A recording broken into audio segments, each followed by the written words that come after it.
கடல் கடல் நமக்கு எதை கற்றுத்தருகிறது என்றால், நாம் இருந்த இடத்திலிருந்து அருகாமையில் இருக்கக்கூடிய ஒரு தீவுக்கு அல்லது ஒரு நாட்டிற்கு நம்மால் போக முடியும். அதை நமக்கு கற்றுத்தருகிறது கடல். நிலத்தை பார்க்கும் பொழுது அங்கே மலைகள் இருக்கிறது. அந்த மலைகள் நமக்கு நீர்வீழ்ச்சியை தருகிறது. பறவைகளை பார்க்கும் பொழுது ஒரு இடம் விட்டு வேறு ஒரு இடத்திற்கு அது பறந்து செல்கிறது. பறக்கக்கூடிய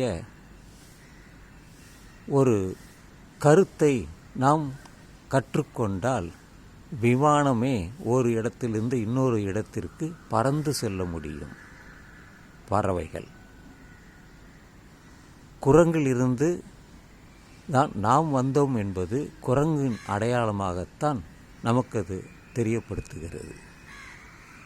அறிவு, பகுத்தறிவு, இது நாம் உருவாக்கி கொண்டது. எல்லாவற்றையும் பகுத்து ஆராய்ந்ததால் அது பகுத்தறிவானது. அனுபவத்தினால் 5 புலன்களினால் பெற்றது அது அறிவு. மெய், வாய், கண், மூக்கு, காது, இந்த 5ம். இதுதான் இந்த வாழ்க்கை. இந்த வாழ்க்கையிலே எது அவசியம், முக்கியம் என்றால் ஒழுக்கம். ஒழுக்கம் விருப்பம் தரலான், ஒழுக்கம் உயிரினும் ஓம்பப்படும். இது திருக்குறள்.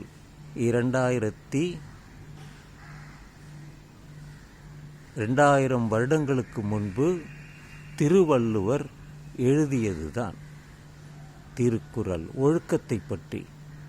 ஒரு மனிதன் ஒழுக்கத்தோடு இருந்தால் அவன் தன்னையே அறிந்து கொள்ள முடியும். நான் யார் என்று தெரிந்து கொள்ள முடியும். அதனால்தான் நீ நீயாகவே இரு, மாறாதே. எல்லாவற்றையும் பார்த்து தெரிந்து கொண்டாலும் நீ நீயாகவே இரு, மாறிப்போகாதே என்பதுதான் அதனுடைய கருத்து. எனவே ஒழுக்கம், பண்பு, நேர்மை, நியாயம், அன்பு, இது எல்லாமே நம்முடைய குணநலங்கள் தான். இந்த குணத்தை போற்றும் பொழுது மற்றவர்கள் நம்மை மதிப்பார்கள், நாமும் மற்றவர்களை மதிப்போம் என்று சொல்லி இந்த காலை பதிவை நான் நிறைவு செய்கிறேன். இந்த நாள் இனிய நாளாக அமைய உங்கள் எல்லோருக்கும் நல்வாழ்த்துக்கள்.